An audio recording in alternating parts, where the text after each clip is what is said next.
Hello, and welcome to the Spiral Dimension. I'm Doctor Von Hoot, and this is the Parliament of Mowls. But first, the pink ladies were strolling, or trolling, as Sharon sometimes called it, casual, cool, and untouchable. Mm. Yeah, I mean... Don't you think that's kind of weird? Not weird, but like exciting weird. Damn exciting. Oh, it's exciting, isn't it? Yeah, you've all missed that. I've been away a week. I now declare this... no, go for it. I was going to say, I I had to go to the library to go check out a copy just so I could read a random passage. Yeah. And for the kids at home, libraries are a place where there's a repository of books and you can read them for free. Well, your parents pay taxes, but I mean, you know. Yeah, someone pays. And I guarantee you, someone guarantee always you, pays. I was going to say, if I go to my library, they're going to be like, "What? What is that?" I do declare this episode of Parliament open. You all right?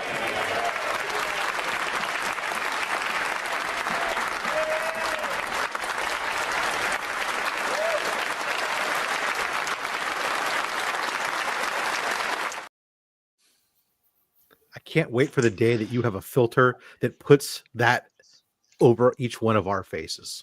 Oh, it'll happen if I have my way. Right.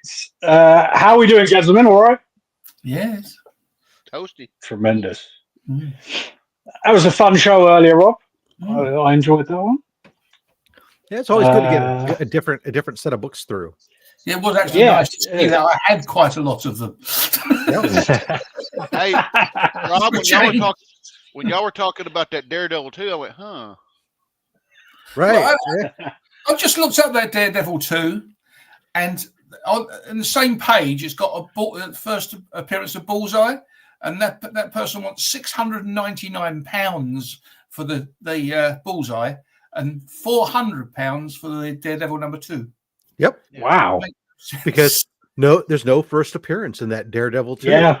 So it's just it's criminally depressed because of it. So, but like you said on your show, I might not ever be able to afford the first appearance of Electro, but the second appearance of Electro, I mean, first appearance of Electro actually there's something to that either. Because I know I have a pretty decent copy of a first appearance Electro that even when I bought it a couple of years ago, it was not too unreasonable. Nowadays, I got to imagine it's even better now that prices have come down. I expect so. No, I mean, I was quite happy. I bought the first appearance of Bullseye for £89. So when I see it like £600, it's just ludicrous. Well, it makes you go, hey, look at me investing. Yeah, that's it. But it's only an investment, though, if you sell it. That's right. All right, let's say hello to the chat. We have Las Cruces in. How you doing, sir? Big winner. Tony? Oh yeah, he won this week. Yeah. When doesn't he win?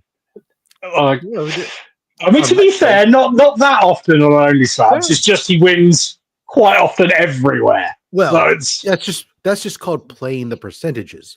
If you only if you only win 5% of the time, but you show up on a billion shows in the chat, then the number of instances automatically there, right? So it's an illusion. It's an illusion. Tony, I trust you're well. Brian, how you doing? Well, more? Jesper, how you doing, sir? Evil Mike, always a pleasure. Tony, you're on with Evil Mike later on, aren't you? Tony's frozen, but looks at it. Yeah, he has. We're lost. Sad times. Yeah. It's just like, go back to the Crucius thing. It's just like the lottery. I know people who win the lottery regularly, fairly often. I never win, but I never play. So yes, that's a good point. You got to play the odds. Or when I do, it's only because the pool's gotten so high, it's ridiculous, and the whole office starts to pool some money together. And you don't want to be the one guy in the office who has to show up to work when everybody else quits and leaves, and you're like, oh man. Yeah. Good point. Right. So just to let the chat know, my laptop has gone a bit haywire and I'm on my phone, so there'll be no slides tonight. But we can ad-lib the rest. Yeah, I know. Like I change out. And what's annoying is I had 2 new slides this week. And that's where you should have turned around and added somebody as a guest admin, and they could have then done it because it's all in the cloud. You're absolutely right. It never occurs to me. I mean, technically, you still can do it from your phone. It's just a lot more cumbersome. Yeah, it's weird. I don't like the layout on the phone at all, to be honest. But anyway, what watch you with your eyeballs this week? Let's start with Terry. I watched the 7th and penultimate episode of Penguin, and to be honest, when it began, I thought, oh, not another origin story. But thankfully, that didn't last too long, and it ended up being a really good episode. I finished watching Agatha. That was another one where the first 10 minutes, a quarter of an hour of that, I was thinking, why did they bother? They might as well have ended it with the 7th one, but then it turned out to be pretty good as well, toward the end of that one as well. And I've just been watching, last night on the little scare show, Fuzzy Dunlop was talking about a show he called it Grotesque, but it's actually called Grotesquerie. It's on Disney Plus. And I've just watched the first 2 episodes of that. And if you think of Seven and bang it up a couple of notches, it's about that. It's very good. Really? Have you? Did you ever watch Rookie Feds? Not myself, no. The actress that's in that, I did have her name written down, and now I can't find the damn page. No, there, but she's a lovely actress. She's been in lots of things, so I've been told. The only thing I'd ever seen her in was this Feds. But the character she plays in this, she's a detective rather than an FBI agent. But other than that, the character differences are totally different as such. She's basically an alcoholic, and she's a smoker, and she the Midnight Toker. But as I said, it's got a lot of Seven about it. Right. It's got a lot of Seven about, but it's more gruesome. Certainly, the first episode is anyway, the pilot episode. There's 10 episodes to it. There may be a second season. I've been told it gets worse as the episodes go on. Evil Mike's saying here it's a part of the American Horror Story franchise. Possibly, yeah, it possibly is. Because they're like a different narrative every season, like with a different subtitle. So it's probably just one of the seasons of that. This second episode, you find out the name of this person. The serial killer, and they call him Grotesquerie. So yes, maybe that's why this is called that, and that's maybe the case. The thing that what gets me is that they was worried about Disney Plus showing Daredevil and dumbing it down. Well, I cannot possibly see that happening if they're showing things like this. I mean, to be fair, like it's sort of. When they say that, they're talking about sort of the American Disney Plus core audience that don't have the stuff that we have. I know if you have Hulu, as you were saying the other day, Rob, that they do have the crossover with Hulu if you subscribe to both. I think this actually is in America. I think this is on Hulu. I think. I'm sure it is. Yeah. But no, it's I'm only 2 episodes in, but it is very good. So I mean, I like her anyway. I like her on Feds because she was a comedian basically on that. But I've been told she's been in lots of other things as well. That so she's pretty good. But it's not just her. I mean, all of the people that are in it, are pretty good. So it'd be interesting to see more of it. I see. adjacent to American Horror Story. Oh, that's cool. Yeah, well, I've been been told I need to watch some of the American Horror Stories. Some of them are pretty good, and some of them are pants. But I watched the first season, and I found it very sort of painfully 2000s-ish. Like, it's very, very... It's cheesy, and there's lots of unbelievable dialogue and very quick cutting and stuff like that. Not enough suspense for me, that kind of thing. But I've heard that like it's different every season, so you can't really be a judge off the base of that one. This story, when you first watching it, I didn't know when it was set as far as the year was concerned. I thought because it was very 90s-esque, but COVID's been mentioned in it, and somebody had, I think, an iPhone and a different thing. So it is round about now, maybe a couple of years previously or something or other sort of thing. So it's definitely, but the atmosphere of it and the surroundings and all that kind of thing, it doesn't feel like it's a modern. It's right. It's set now, but obviously it is.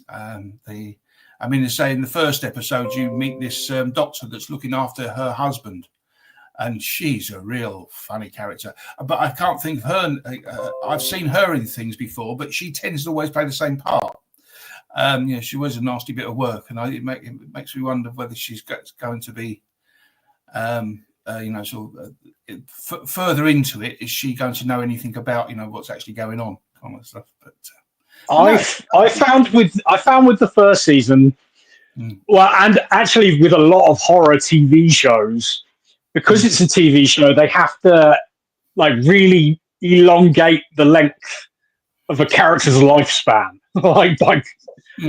like in a film, it sort of feels like a natural progression, but like if they have to make a reason for them to escape or, talk their way out of a situation, that kind of thing, which I always get frustrated with. Yeah. Well, in this pilot episode, there is a couple of flashbacks. To finding out reasons for part of the proper story, nothing to do with the killer or anything, but just to do with the people. But there wasn't anything in the second episode.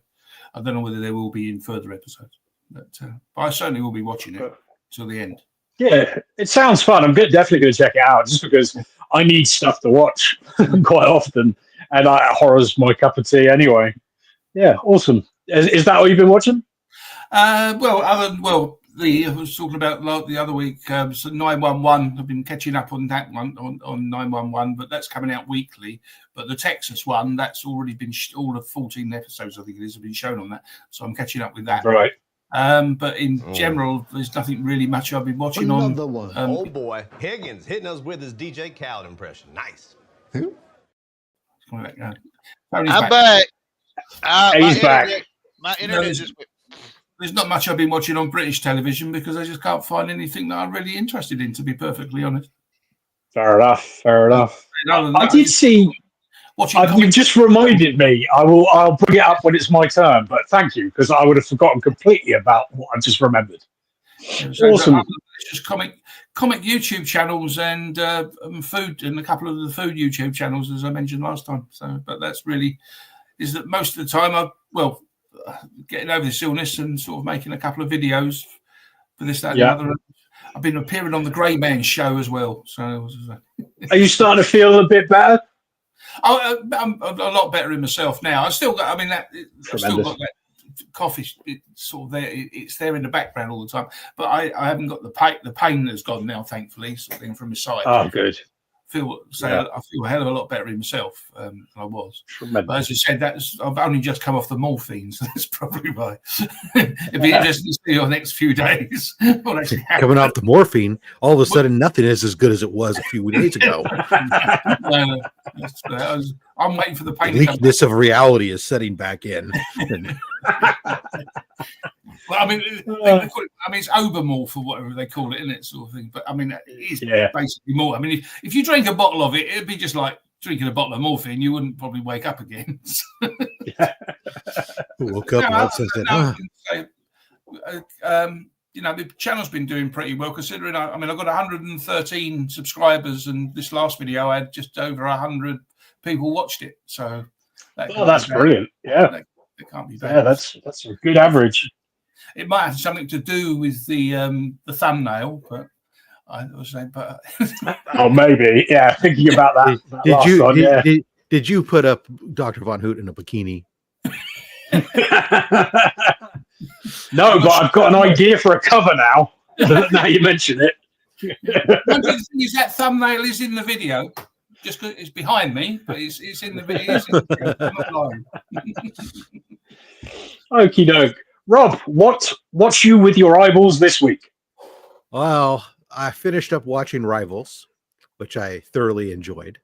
And then went on to start watching Heels. I've seen the first 3 episodes of Heels back when it was new, but I never subscribed to Starz, so it was only the first 3 episodes because those were available for free on YouTube at one point or something. So now it's on Netflix. So I've gone it's been on there for a while, but I'm just now getting around to it. So I'm going through the first season of Heels right now and enjoying that. So yeah, those are the two big ones. Other than that, I've been watching, some YouTube, some YouTube dance videos apparently, and even had to share. My Romanian team now has seen both season 1 and season 2 of Dancing with the Mowls. Wow, I've finally made it. Tremendous. That's great. They enjoyed it thoroughly. Oh, good. That's nice. It's always nice to hear. Not sure Badger did, but she's a good sport nonetheless. She really is. She's wonderful. Is Heels 2 seasons? Yes. What's that about? It's a wrestling. It's about a family-owned wrestling in Georgia that and a dad died, and eldest son inherited business, trying to keep it going, and the family dynamics as well as the dynamics between some of the wrestlers all set in the background of. It should be said. It's a drama, not a wrestling show. If you see what I mean. Yeah, it just happens to be wrestling is what they do. And so it's an element of it all, but there's family drama and dynamics that go along with it and everything else. So it's a fun show, especially for those folks that are into wrestling, so yeah. I'm behind the times on it because I know a lot of people have told me how it was a good show behind. I knew it was. I always meant to come around to it, so I was happy. Yeah, I'm in the same boat. I never saw any of it, and you'd think I would have done it ages ago, but I just never got around to it. Yeah. And now it's on Netflix, so you don't have to. So if you're already a Netflix subscriber, it's there for you. You don't have to go Starz to do it, type thing. I think it moved because I think that Starz had canceled it, but Netflix was potentially going to be funding a 3rd season. I think. That's interesting. I had to double check that. I may be completely wrong. I don't know, but that, like I said, and Rivals. I loved Rivals. Thought it was great on Hulu's / Disney for people who have it. David Tennant in that show, absolutely brilliant. Oh yeah. No, I heard about that, and it got a lot of good reviews. Yeah. It takes place in the 80s. Great soundtrack. Don't watch it with Badger. There's a lot of you will see probably 40% of the cast naked at some point throughout the thing. So that's a good average. Yeah. So, including some folks that you may not have expected you were going to see, but really? Hey, no. Okay. That's just jumped up my list. I tell you, all I know is between that and Heels over the last 2 weeks, I've been watching that. Every time my wife has walked into the room, there's somebody doing it. There's naked people on the TV doing it. It's like she was thinking all I'm watching is like porn or something in the TV here. Tremendous. Evening, Chris. How are you, sir? Good. Sorry I'm a little late, boys. Glad to be here. All right. No problem. It's always a pleasure, sir. Tony, what's you with your eyeballs this week? Well, let's see. I'm on my 4th watch of Deadpool and Wolverine.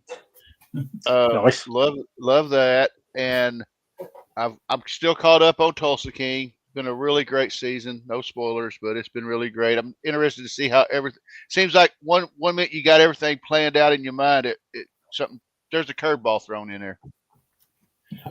But with most mob shows, that usually happens. Finished up my horror movie marathon, and I started watching today. I watched the first episode of Yellowstone, and great show. And last night I've only seen one episode of that as well. The first. Yeah, it's a long story as to why, but is it worth going on? Those that have seen it. Okay. If you're a fan of Sons of Anarchy, it's very similar. Oh, now, okay. Yeah. One interesting thing, it's not a spoiler. Wes Bentley, the guy that plays the son, is born in Jonesboro, Arkansas, 30 miles from here. He's only 4 years younger than me. I'm like, how did I not meet this guy? He's a handsome man too. Yeah. And I found out I didn't realize he was he played Blackheart in Ghost Rider. So, I mean, yeah. But, and then yesterday I started my November tradition of watching all the Bond films. So tonight is From Russia with Love. So. Oh, tremendous. I'll have to admit that I didn't realize the bad guys in Ghost Rider had names. So, like that, those movies suck.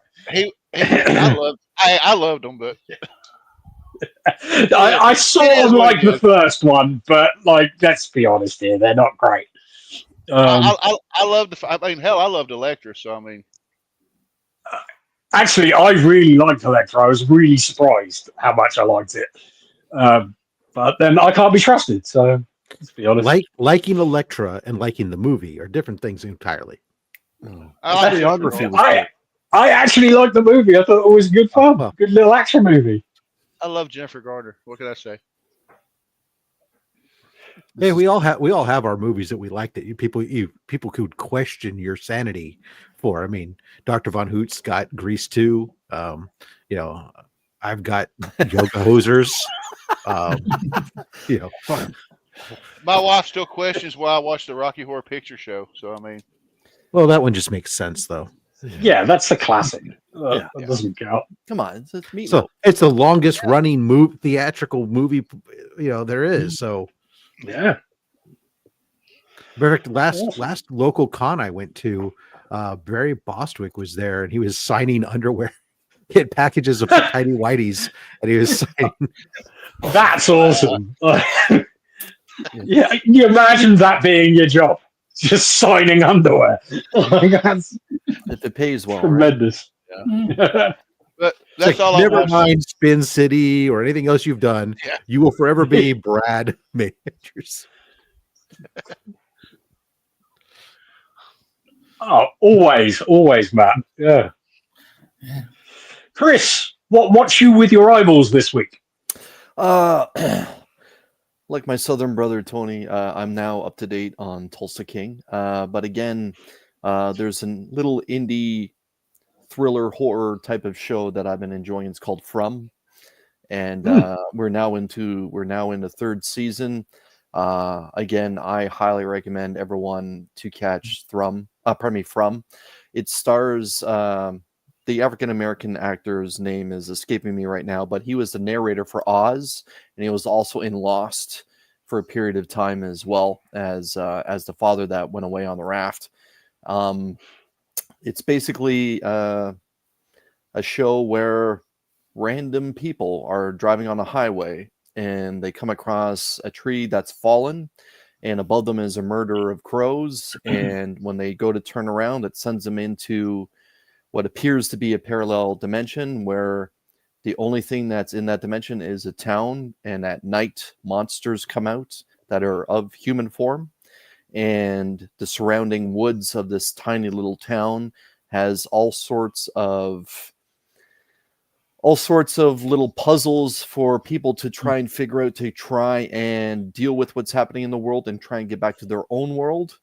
But it is Yeah, Harold Perrineau. Thank you very much, Aldous Crucius. Harold Perrineau is the name of the actor. I have seen the first 2 seasons, but Yeah. I don't know where the third one's streaming because when I looked it up, they were saying the third one's not going to be on until the middle of next year. Okay. Yeah. So I think over here it will be a later release on Sky. I would think on the Sci-Fi Channel. Okay. Sky repeated this first 2 seasons twice already. Yeah, I thoroughly enjoy it. It's filmed in Atlantic, Canada. So I'm not to spoil it then for you guys. Romeo and Juliet. Yes, he was also terrific in Romeo and Juliet.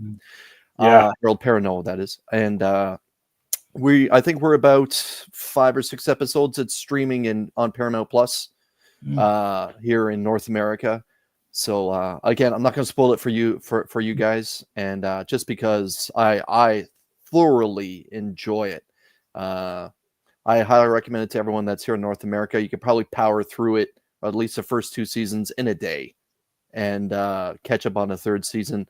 It's really for a low budget type of thriller show. I think you guys can agree it's really well done.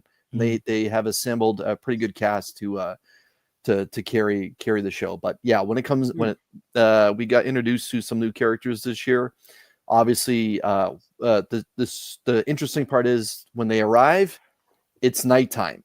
So you guys would know then that the monsters are out in full force, and it's something to see, and all hell breaks loose. The main guy was in Lost, wasn't he, as well, wasn't he? Yes, yeah. Lost. Oz is where I first discovered him as the narrator, the man that was in the wheelchair. I don't know if you guys watched Oz or not, but that was a terrific show. Yeah.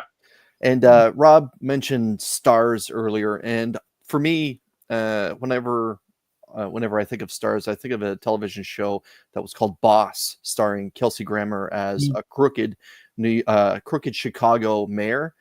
And unfortunately, it didn't last more than 3 seasons on Stars, and it wasn't picked up elsewhere. But it is fantastic as well. For those, if you're bored and you want to binge something, I highly recommend Boss. Kelsey Grammer is not what you expect in that show. Let me tell you. I've got 2 seasons. I've watched the first. I haven't watched the second one yet. But was there 3? I thought it was only 2. I believe there's 3. Yeah. Oh, okay. I'll have to look. Yeah. But yeah, from his something I highly recommend.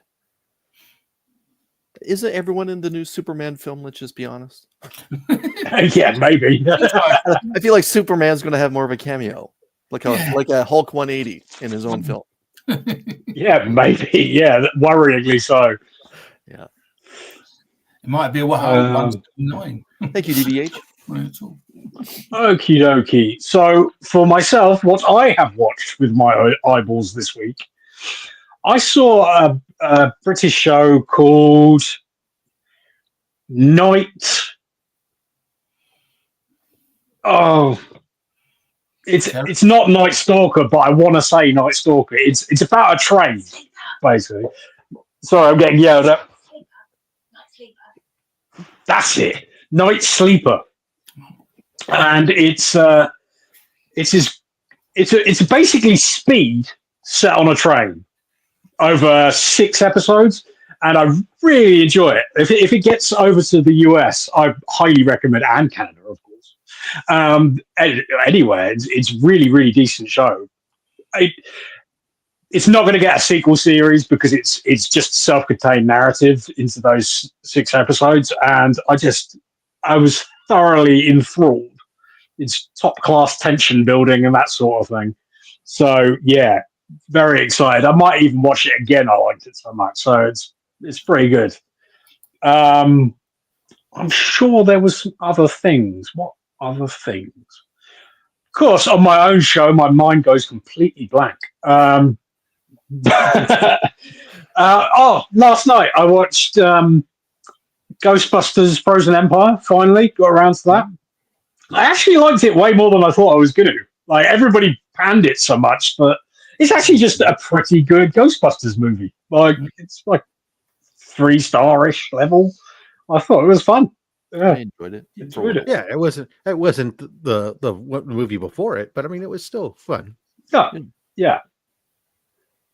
I wholly agree. I thought everybody performed well. I think the script could have been a little bit tighter and cut down a little bit. But you're absolutely right. The film before it was pretty special, and this one didn't feel so special, but it was decent. I enjoyed it quite a bit. Then I watched Bad Boys Ride or Die, I think it was called. The latest Bad Boys movie. Again, I enjoyed it way more than I thought I was going to. The third film, I had a real problem with the ending. I remember hating it basically at the end, but being quite enjoyable all the way through. Whereas this time, the whole thing was good fun. Cheesy, just action movie nonsense, but it's fun. If you like Martin Lawrence and Will Smith doing that thing, they do it again. Like it's great. Ooh. Yes, this is a good question. I would also like to know where this has been watched because I'm very excited by it. Yeah, various other things, but nothing as interesting as that, and mainly Neighbours. Otherwise, which I don't talk about for obvious reasons. So let's move on to our next topic. What read you this week? Terry, let's start with you, sir. Mainly lots and lots of comics, but actually, no, these are the ones I haven't read yet. But,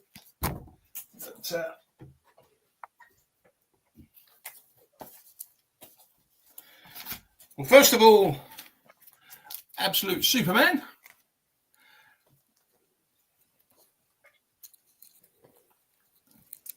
So everybody mute.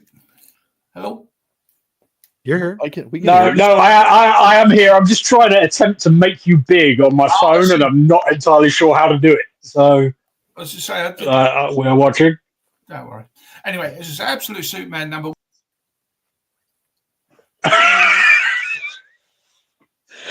Oops. I think I just binned him off. No, he's at the stage. He's back. Yeah. Right, I'm not going to touch it. You're just going to have to be that size. All I'm going to say that as far as Absolute Superman was concerned, I like all three of the Absolutes. I wasn't expecting to. I didn't really want to because of the amount of money I'm spending on comics at the moment. But unfortunately, I did, and I actually preferred the Superman to the Batman and to Wonder Woman. I still like both of them. I'm looking forward to. Number 2 of Batman that's out, they're coming out, this week or, coming out Wednesday. But as far as the Superman one, I just love the Krypton side of it. The build up through, you're getting this sort of life story backwards and forwards as such with the thing. I just really enjoyed it. I know a lot of people, well, some people are saying it's not as good as the other two, but my personal opinion, I think it's better than the other two. But there you go. I've just there was the Batgirl number 1 with Cassandra Cain. That was very good. So she's met her mother. I mean, it's a 6-part story arc. Whether it's going to be just 6 issues or it's ongoing, I'm not too sure now. Being as they talk about 6 issues, but I think it's an ongoing. I enjoyed the last time. I mean, I've got the other series that she was in. Well, I've got the full runs of most of the Batgirls. But this is pretty good with her mother. This Creature Commandos, another great read. Enjoyed this. It's not the same as the original stuff from back in the Silver Bronze or the Bronze Age, wasn't it? It was not even the same characters really, but it's still a pretty good story. Is Creature Commandos ongoing, Terry? No, that's a 6-issue miniseries. Right. Okay. Anyway. Unless, like a lot of these things have become popular. I expect a lot of people have read this already in the black and white, but I never did read the black and white and went to the colour. And The Walking Dead's got to issue 100 now in the deluxe version. And it's just absolutely brilliant. I really, really, really enjoyed this. I see why people, really loved it when they did. Yeah. And it's an excellent read. And I mean, he is one nasty bastard. And because in colour it's a lot more graphic. And then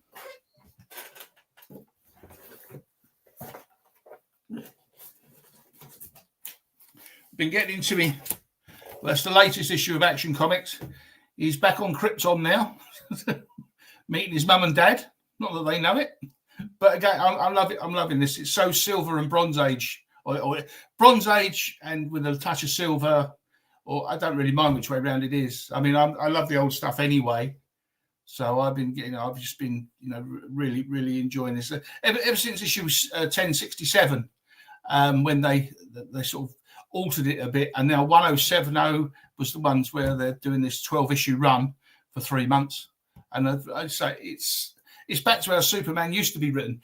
But being fair, all of these are like that. All the all-ins. I'm enjoying all of them. All the ones I'm reading. There's one or two I don't collect, but I'm just I think it's great that they're finding writers and artists now that are actually writing stories that people want to read, because recent years with DC it just hasn't been working, there's again it's costing me a fortune because there's so much stuff I would like to read. Yeah, it's always the way, isn't it? Yeah, and KBDM has a good point there. I've also read it in black and white, and it's not so much that I don't think I could read it. It's just it's quite a chunk, so I want to go back and read all over again. So.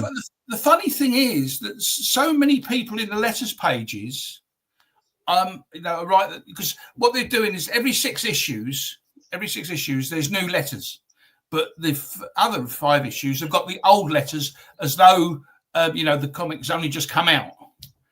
But right. The majority of the people that are writing the new letters are people that have read the black and white and they're buying it in colour and reading it again. Okay. I mean, but there's so many versions of it, isn't there? Sort of as far as the black and white. I mean, there's so many omnibuses and trade paperbacks of the whole run, the whole thing itself. I'm amazed, actually, I haven't heard any real spoilers. I mean, I stopped watching the TV series because I was reading this. I mean, that does deviate quite a lot, to be fair, from the book. So, but there is crossover. So you're right. Yeah. But they're talking about, I think it's in this issue, I think it's in July next year, they will be bringing out there was a couple of spin-offs, and I think they're going to be doing those in colour as well. I'd say I mean, I don't know. I mean, as I said, I've tried very hard not to know. I could have bought all of the black and white trades back years ago. A friend of mine, he bought them he bought it all in trade, and he was virtually, he offered it to me. And I said, no, I just don't. The black and white just doesn't do anything for me. So that's why I never ever bothered with it. I mean, I certainly wish I had at the beginning, because obviously number one doesn't go for as much as it did it now? I mean, but it's still not cheap, is it? Let's be honest. That's right, it's still not cheap. But no, as I said, but as far as DC is concerned, I'm really enjoying this stuff. I mean, the only Marvel thing I read really now is Daredevil, and to be honest, if that doesn't pick itself up, soon, I think I'll be cancelling that as well, because I just that story's just dragged on Mowls too long. I don't even know how he became a priest in the first place. So I'm sure you have to do things like they do with doctors. You have to do things for 7 or 10 years before you can actually do that job. So how he became that, I don't know. But anyway, as I say, as far as DC is concerned, I think they're good. And obviously you've got the Ghost Machine universe. There's a one-shot coming out soon, AWA. That's the last thing that they're doing. From what I can gather, all they're going to be doing is Kickstarter. So their universe has died, from what I can gather. It's a shame, really, because they had some really good stuff. But I haven't heard anything about AWA in a little while. And you're right, they had some really cool stuff at one point. The only things they've done in the last year, they've done one mini-series, they've done You and I. Number 6 is actually coming out this week. So that was like 3 or 4 months late. So that's coming out this coming week, and that'll be it. And there's supposed to be a one-shot coming out in February, I think. which isn't Kickstarter. But everything else they had this year has just been Kickstarter stuff. And most of it, all it has been is reprints of previous material with some added art pages or some added material by, speaking of how they wrote it and things like that. And did it in a glossier cover and then charge you another 30 quid for it. so I see that point. Okay. Be on their website and ask them the question, is there going to be any new stuff? Oh, yes, don't worry. There's going to be plenty of new stuff, but you'll win. Because when they had new stuff, you used to hear about it months beforehand. But I haven't had a dicky bird. So there you go. Okie dokie. Rob, what's read you this week? Well, I thumbed through Absolute Superman. I haven't gotten to finishing it off yet. I did read The Batgirl. I read a couple other books that came out this week, but not a lot. Been trying to stay away from reading anything. Read some contracts. That was exciting stuff. Let me tell you. You're muted, DVH. I just managed to mute myself. Who knows? You reversed. What I was saying is when your job, I give up. What I was going to say is when your job is effectively reading constantly, I can imagine not reading is something you'd quite like to do. So fair enough. It is true. Although the stuff that I read for business tends to be more convoluted and is written really in a very different language, because legalese is very different than thank God than comic books are. Yeah, that would be hard work. God, you don't think it could be worse? Could it be if it was Shakespearean legal? That would be the absolute worst. I sort of want to see a one-off of that, though. To be honest. Tony, what read you this week? Well, except for Tuesday when I kept reading the constant updates on the election, I haven't really read any comics. I'm about a month and a half behind. I need to get back on that. But for the rest of the week, I've been brushing up on Dragons of Autumn Twilight because of Evil Mike's show later on tonight. Yes. I was going to talk to you, but then you disappeared about that. When's that happening? Tell us all about what's happening later on. So me and Evil Mike and Trev and a few others are going to take a quest through Kryn where we're going to talk about the novel for Dragons of Autumn Twilight. And Mike can correct me in the chat, but I believe it's 6 o'clock Mountain, 7 Central, 8 Eastern on Evil's Comics web YouTube channel. And we're just going to be talking about the book. Cool. That's pretty much who you've been reading. Fair enough. And we have confirmation. Chris, what read you this week? Something is killing the 90s idea. Something's killing the children. Issue 0. Again, issue 0 to me is the whole 1990s type of cash grab. And I was a little disappointed with it. I'd probably give it 2 Maple Leafs out of 5. I did get the Virgin variant of that. Ms. Frizen had covered the week for me with this incredible take of Erica Slaughter. And I'll skip that one. When it comes to the Absolute world, for me, Absolute Batman, 4 Maple Leafs out of 5. Absolute Wonder Woman, which I thought was more fantasy based than anything, 4 Maple Leafs out of 5. And then we finally had the Man of Steel show up. I gotta admit, I like this one the best. So I would say 5 Maple Leafs out of 5 for Absolute Superman over the other 2. I just enjoy Superman more than Batman. I don't really care what type of world that we're talking about when it comes to Batman. And Wonder Woman is just close to my heart because ever since the Finches did her about 12 years ago, Meredith and David Finch, I've been reading Wonder Woman monthly ever since. Saga, for those that know, they know. Chip Zdarsky's Batman. 3 out of 5. 3 out of 5. And Ivy, because it was a Jenny Frison cover, I did get through it. I kind of feel it's really kind of cooled down from the first 2 arcs that I thoroughly enjoyed. So I'd give this a 2 Maple Leafs out of 5. And that's me. Tremendous. I myself, I have read this week Absolute Superman, and I would say I give it probably about 3 out of 5. It gets 3 out of 5 hoots for me. It was an interesting take. I don't know whether I want to carry on that much though, because I quite like Superman as it is. So, like, if it ain't broken, all that, and I don't know, it intrigued me that much. I will. The art I loved. I thought the art was great. But yeah, I'll probably read it digitally when it turns up on the app. Basically, is where I'll carry on rather than buy them every. I mean, it's a possibility that if they don't, I mean, ones obviously the ones have sold well, but if they don't eventually sell that great, they'll end up, I think, just being Elseworlds. Like 6 issues stuck into a graphic, into a trade paperback. I mean, sooner or later, then they'll pack it in. It really depends on how successful it is. If it's as successful as it has been so far, it'll carry on going, and there'll be an event where they all cross over, and we'll have a big, like, absolute, like, normal universe type of a deal thing. Yeah, they've created them now, and they're going to milk them forever, which is fine. Like, why not? Like, it'll be good.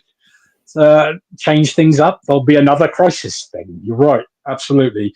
The other thing I read was Nemesis Rogues Gallery, the issue that was this week. And that's always good. Mark Miller, like, I just like his stuff. It doesn't really, it never changes. It's all just really fun. I really enjoy it. What's this? Yes, this is true. Wow. Okay. Yeah, that's crazy. But he's a heck of an artist. Tremendous. Yeah. Rogues Gallery. I recommend it if you like very, like, a bit of ultra violence and swearing and, like, Batman as if he was super evil. Basically, it's good fun. Fun for the whole family. No. Absolutely not. Okie dokie. Yeah, and that. Oh no, I did read one other thing. I finally got round to reading Doomsday Clock, which I've had forever since it came out, and I really dug it. I found the ending a bit hard work, but it was. I'm not going to spoil anything, just in case anybody hasn't read it, because it took me forever. So, warning: Dr. Von Hoot's non-spoiler alerts are not to be trusted. Yeah, this is absolutely true. I mean, I'll go as far as to say that it's quite heavily influenced by the way Watchmen was written. Like, you can tell that Jeff Johns is doing Watchmen when he's, like, because it parallels the narrative quite often. I enjoyed it. I love Jeff Johns anyway. He's wonderful. Yeah, would I recommend it? I don't know. Like, I'd probably say it depends how much you know about DC's history and how big a fan you are of Watchmen. Really, it boils down to that. But I do think you need to have both of them to get the most out of reading it. Like, if you don't know particularly the history of DC, then I think you might struggle with it. I mean, that must be, what was it, 25 years old now? I can't remember when I last read it. When I read it, I mean, I know I've read it, but I can't remember. It's Watchmen. No, yeah, I mean, Doomsday Clock. What did you say? Doomsday Clock's not that old. Doomsday Clock is about 10 years old now, is it? Was it old? Yeah, it was sort of I'll look it up. It led into like the universe that we have now, didn't it? So it's like post. Yeah, it's true. The New 52 and all that. Yeah. 2017. Yeah. Yeah. Yeah. So seems longer than that. That's all. No. I do remember a couple of the issues being delayed, unless I'm completely making it up. So it could have felt like it was a long time during the gaps. Yeah, I did really enjoy it, but it's obviously not a patch on Watchmen, is it? Let's be honest, because Watchmen is a classic. Okay, so Mal question time actually has a question. Apparently yesterday there was really a year now. Wow, that is long. Yep. That I did not realize that. 3 years into 2019. Right. Yeah, that's a hard slog. Yes. So the question is, do we need a Matt Reeves Joker TV series? It apparently leaked yesterday that one's in development, like the Penguin has been, based on the same character that was in the deleted scene from The Batman. And I'm just wondering how you guys feel about it and whether you think it's a good idea. Because I got to be honest, I saw that deleted scene and I'm glad it's a deleted scene. It's not. It doesn't set my world on fire. Rob, let's start with you because you're next to me. How do you feel about this? Ambivalent. Nice. At least you're not malevolent about it. Straight to the point. I love that. Tony, how do you feel about it? I share Rob's opinion. Yeah. Apathy. Life. And can we get a whole slew of apathy here? Chris? I think the world is the Joker hangover is real now. The Joker 2 Folie du Jour, or whatever it was an absolute belly flop, panned basically around the world.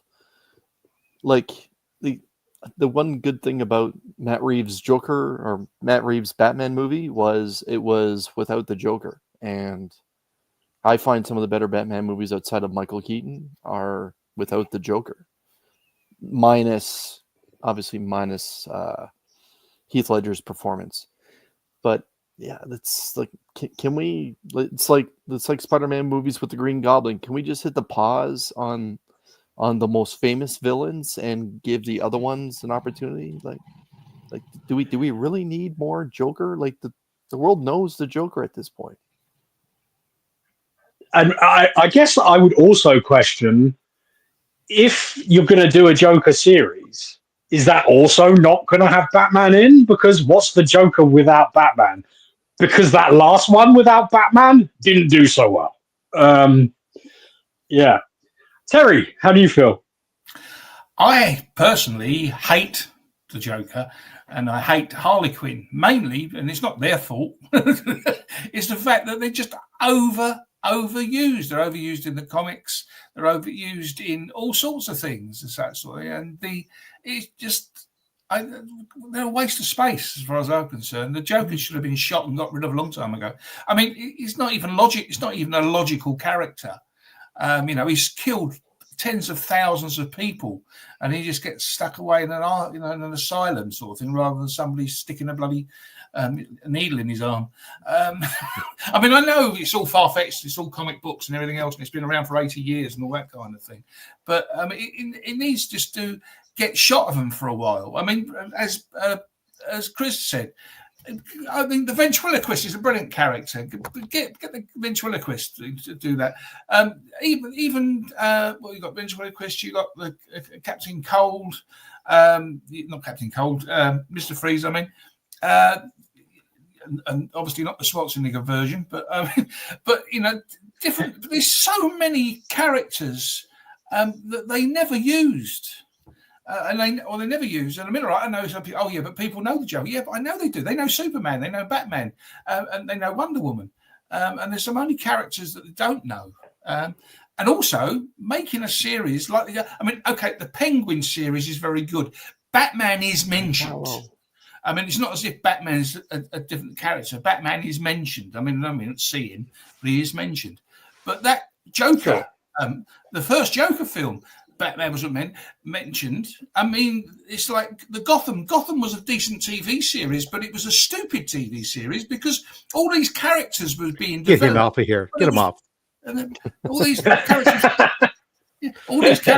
were being developed without Batman being there. And yet Batman's supposed to be the reason they all exist. So I just don't understand why you make something like it. You know, I have to say I'm with Rob and Chris on this. The Penguin in that Gotham show carried the whole thing. He was wonderful. Oh yeah, no, I enjoyed the show, but logically, yeah. You know, that was the thing. Is why did he exist? Why did anything? Okay, I'll put this forward then. I'm fine with a Joker TV show in the Matt Reeves universe if it stays in that TV show and we get actual villains in the movies that we haven't seen developed properly. Because, like, I just don't want another Joker movie, basically. And if it's just a build up to a Joker movie, then, like, why? Like, and this Joker, if it is the exact same one in that deleted scene, I think it'll just be quite hard work. But the Penguin is so good that you can't, like, there's a bit of me that thinks, well, they might make it work perfectly. I mean, that's a really solid TV show with fantastic production and acting. So and a script that's good. But the thing is, there's got to be a reason why the Joker exists, and the Joker exists because of Batman. I mean, you know, he fell into a vat, and he blames Batman for that. That's why he's white and got red lips and all the rest of it, and that's why he's bloody. You know, he might have been mad beforehand, but he's madder still because Batman caused it, as far as he's concerned, and that's the reason he exists. But there is no reason for any of those Jokers to exist in any of those in the TV series because Batman didn't do anything because he wasn't there.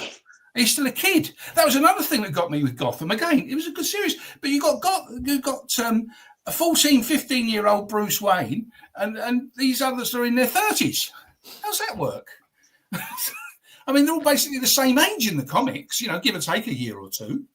But I just never understood it. But then again, I'm sorry, but I was one of the I never ever liked, and I mean I was 10 at the time. I know when Batman, the original '66 TV series came out, because it didn't come out over until 1968. So I mean I never liked that. I found it corny and it was nothing like the Batman, you know, that I liked. Or, you know, this was once you got to 68, 69, you started to get into the more grown-up stories in the Batman comics. You know, he wasn't fighting space aliens by then. I mean, that was in the 50s. That was the 64, 65 stuff, not in the 69, 70 stuff. And I never ever did like Batman. I never liked that TV series anyway. I got nothing against any of the people who were in it. I just didn't like it. So I'm never ever a fan of any of that, to be perfectly honest. But the point is that the story for a Joker show where it does it lead, if you're doing Court of Owls, Court of Owls would be a great idea. But you've got to I believe that's the plan for the next movie is and I understand why. So therefore that's logical.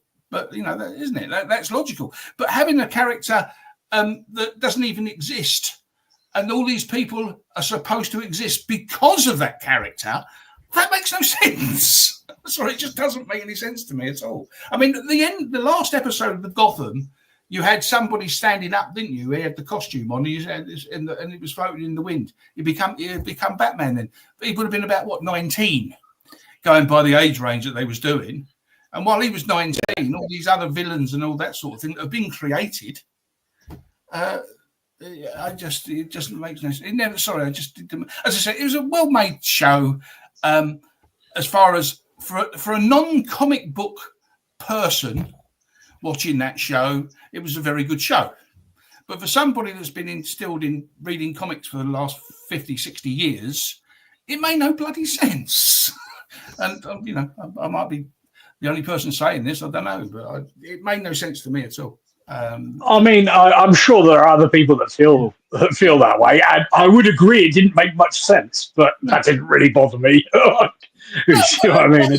It was a good it was a well-made TV show. It was certainly better than some of these other CW shows, which just turned into just basic love stories or soap operas, and had no real feelings for them.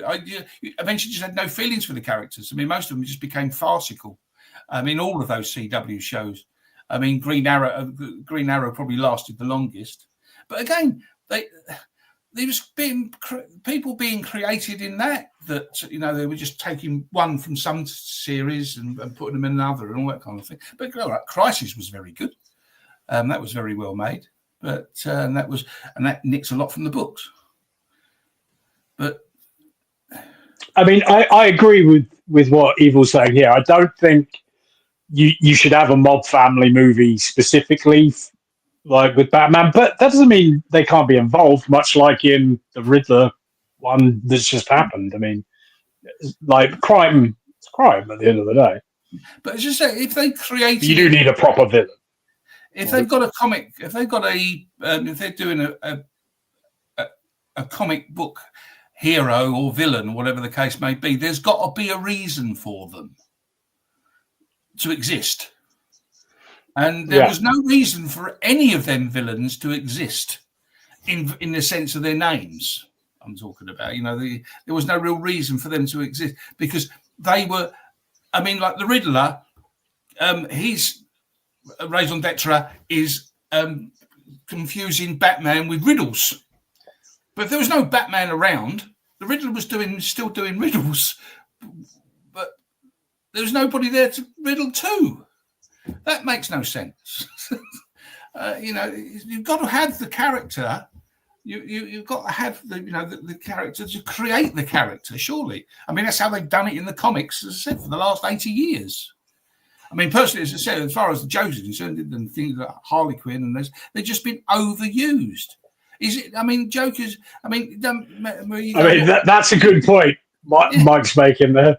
Yeah. Well, yeah. No, evil's not always logical, is it?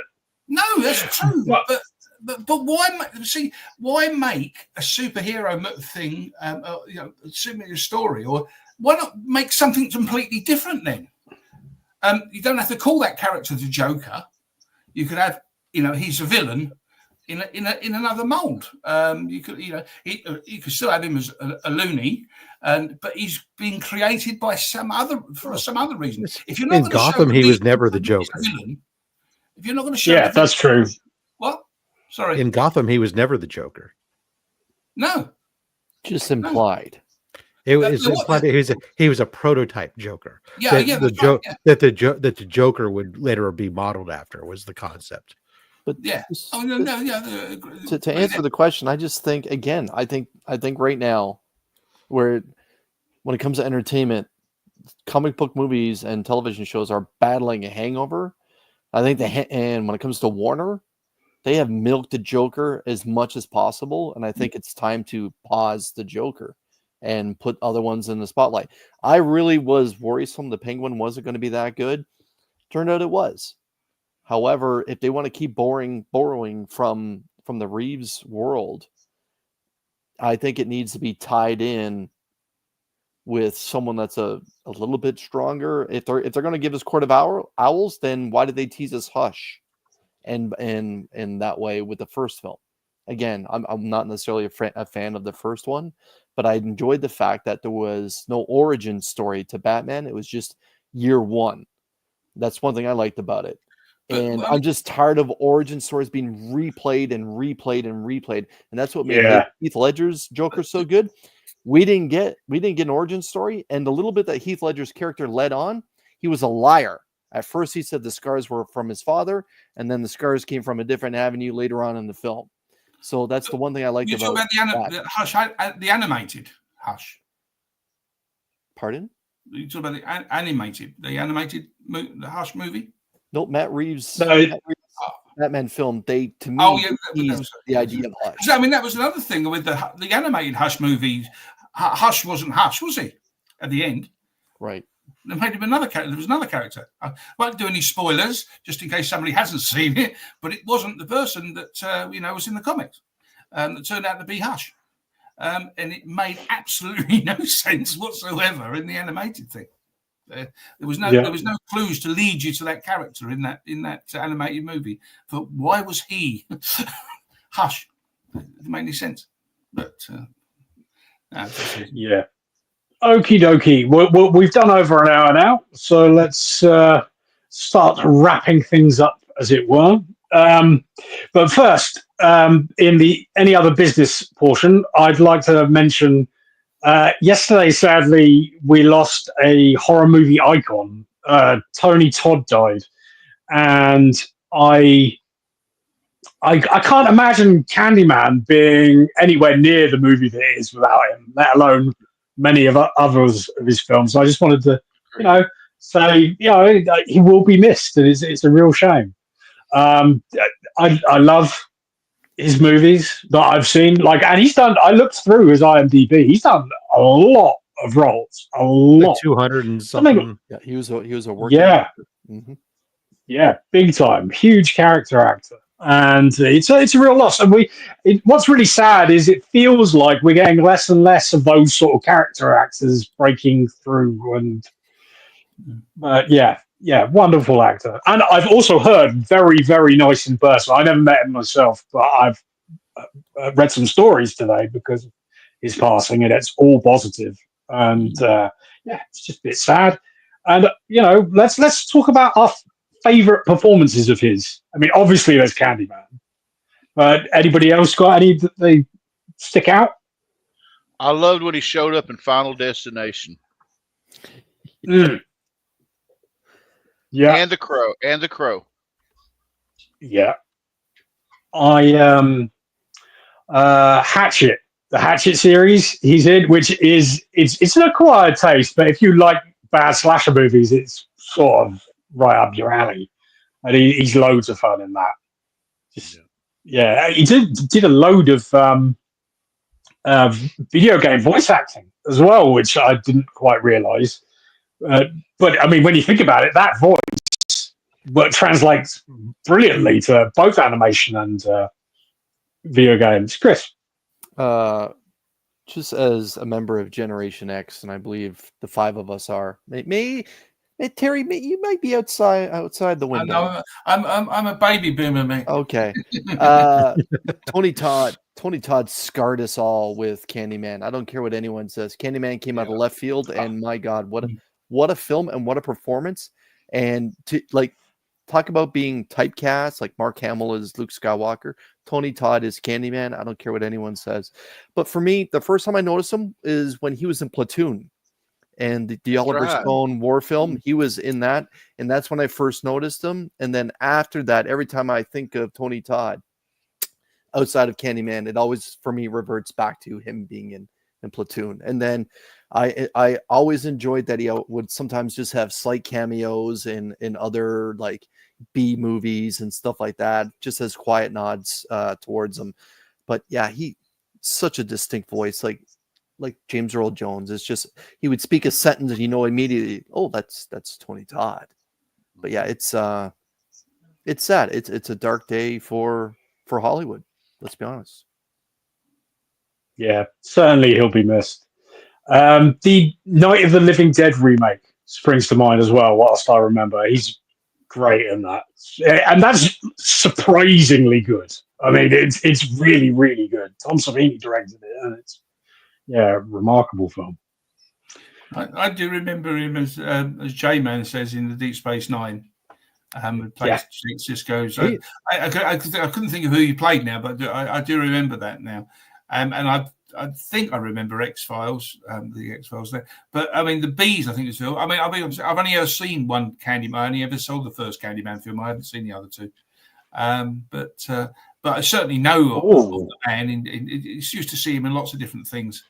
He popped up in different TV series, didn't he? Sort of thing, odd cameo that he made in different American TV programs.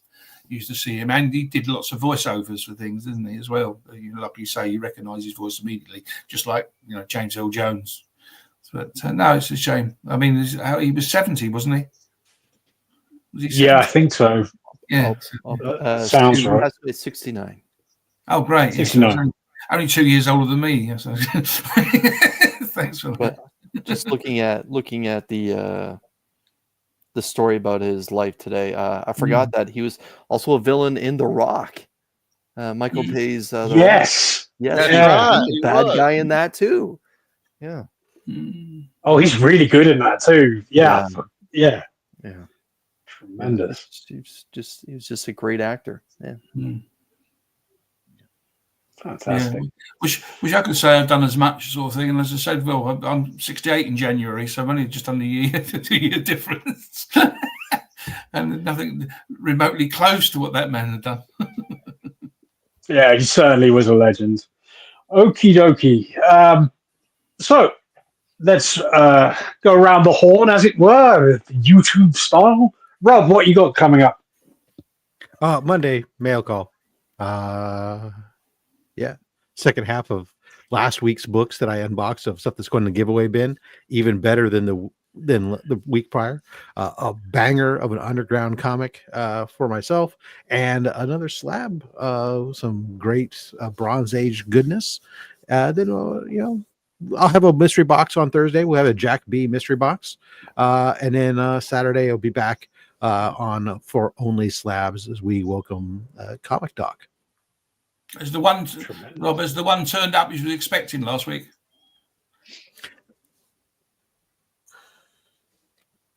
So last week you went to you on your early video you picked out and you was expecting 2 to be there, but there was only 1.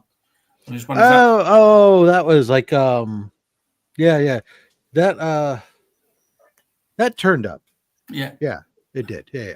It was 2 different things from Whatnot. It was, and they just were at different times. That was all. They've both been shown actually. Tremendous. Thank you. Tony, what are you up to? So later on tonight, like I said, around 6 Mountain, 7 Central, I'll be with Evil Mike and Trev and everybody on Evil Mike's channel doing the quest through Kryn as we talk about the Dragonlance novel, Dragons of Autumn Twilight. Monday will be a mail call video as well as I show off what I got from Izzyverse. Then I'll be back next Saturday for the Parliament of Mowls and into the Comiverse. And that's pretty much it. Also, I've also started writing my Vampire Western. Tremendous. In a la Louis L'Amour, or it's kind of like if John Wayne wanted to play a vampire. Okay. I thought you were going to give us a little Louis L'Amour flavor or narrative that way. Okay. It could be that too. Who knows what I'm going to throw in this kitchen sink? Great. Chris, what are you up to? Again, this Wednesday at 7 p.m. Eastern Standard Time and various times around the globe. It's Show Us What You Got, the live new comic book day hangout, where it's an open invitation for anyone to come on and show what books they picked up recently, particularly for a new comic book day, or big books that they're proud of that they picked up to show. And that handsome fellow in the top corner there, he will be picking his champion of Show Us What You Got for books that he feels that ruffle his feathers the best. Apparently, it's a highly coveted. There's a lot of competition. A lot of people are really disappointed. I think more so than the CBC Awards. You get more people. I'm starting to think that it's not a good idea. Like the way how competitive they seem to get over it. It's taking on a life of its own. People finding stuff. I mean, look, see, last week you had some schmuck tried to butter you up by wearing one of your own shirts on his show too. Didn't work. Goodness gracious. It nearly worked. It did, but you've got to have the books that I want to see at the same time. That's the. That's right. Trev went all Superman, and that was it. Yeah, no, Trev did well. Like, I love that show. It's great. Thanks for putting it on and having me vaguely involved because I'm at work usually, so you're the best, DVH. I can never appear. I appreciate your continued support, man. Tremendous. Anything else? That's it for me. You can see me next Saturday as the handsome talking head on Only Slabs. I knew I recognized you. Yeah. Terry, what are you up to? I just was doing my latest Wonder Woman video, which I hope to put out on Tuesday as part 2. The first one seemed popular, so the next 12 issues will be showing and talking about and trivia, etc.